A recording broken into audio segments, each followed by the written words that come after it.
donc ce matin avec Daryl Médégan Fagla, bonjour. Bonjour, et puis Fanny Chabi, bonjour à tous. Voilà, aujourd'hui on s'intéresse donc à ce que nous entendons beaucoup plus de la part de plusieurs personnes. On parle de l'éjaculation fréquente qui ne protège pas entièrement du risque du cancer donc de la prostate, comme on l'entend dans l'opinion, notamment chez les hommes. Alors, question, aller fréquemment à l'acte sexuel protège les hommes du cancer de la prostate. Alors Daryl, cette expression est dite par plusieurs Béninois. Oui, c'est un débat qui se fait entre les hommes, très souvent en ce qui concerne le cancer de la prostate, qui est le premier type de cancer d'ailleurs le plus diagnostiqué et qui touche, je dirais, la santé masculine. Alors, selon cette catégorie de personnes, une éjaculation fréquente la protège donc contre ce cancer.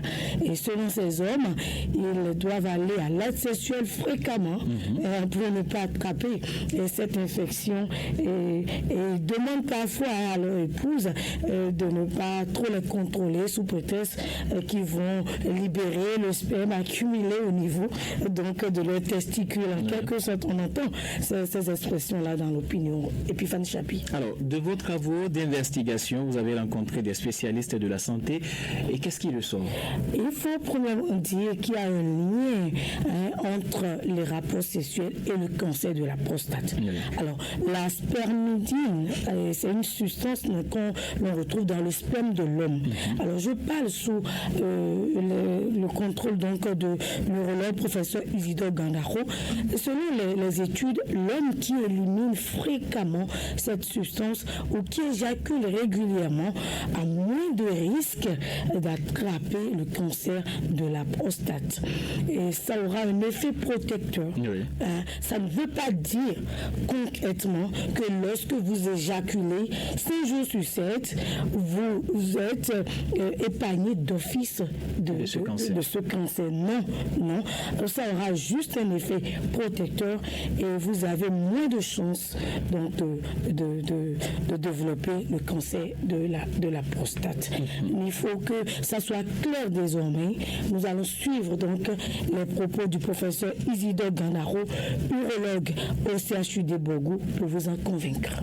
Il faut d'abord comprendre que dans le sperme de l'homme se trouve une protéine que nous appelons la spermidine. Et donc, cette spermidine, l'accumulation de la spermidine pourrait entraîner la formation de cellules cancéreuses. En d'autres termes, la spermidine est cancérigène. Et c'est de là qu'est partie l'idée qu'en faisant des rapports sexuels ou du moins en éjaculant, on élimine cette substance, ce qui peut réduire le risque de cancer de la prostate. Et quand on parle de réduire le risque de cancer de la prostate, ça ne veut pas dire qu'on prévient le cancer de la prostate. Ça veut dire quoi? La personne a moins de chances de développer, mais cette chance n'est pas nulle parce qu'on est en probabilité. Autrement dit, si on prend une cohorte d'individus ayant les mêmes facteurs de risque, celui qui a fréquemment des rapports sexuels aura un effet protecteur contrairement aux autres qui n'en ont pas. Mais ça ne veut pas dire que le simple fait d'avoir des rapports sexuels vous épargne du cancer de la prostate.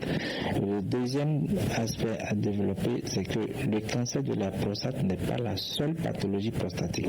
Et donc, l'effet des rapports sexuels n'est prouvé que sur le cancer de la prostate et les autres affections, que ce soit l'hypertrophie bénigne de la prostate et la prostatite, les rapports sexuels n'ont pas d'incidence là-dessus. Voilà qui est clair désormais.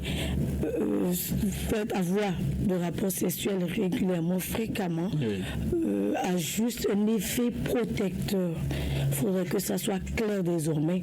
Ça ne vous épargne pas complètement du cancer de la prostate. Alors, et pour conclure, Daryl Médégan Fagla, on retient quoi? Pour conclure, il faut dire que, comme je l'ai dit, en matière de santé masculine, le cancer de la prostate occupe une place vraiment prépondérante.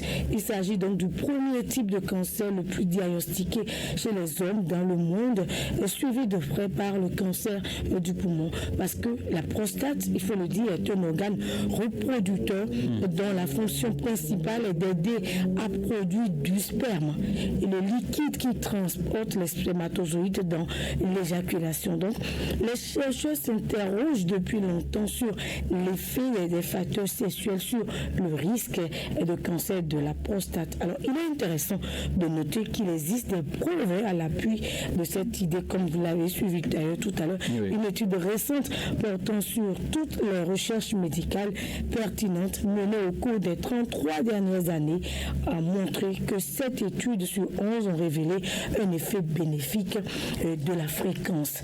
Donc, il faut le faire pour avoir, je dirais, ne pas avoir la chance d'attraper la prostate. Mais je dis encore que ça ne protège pas véritablement contre le cancer de la prostate. Et voilà qui est clair. Merci à vous, Daryl Mélégan Fagla. C'était la rubrique de Tiers qu'on se retrouve vendredi prochain avec le même.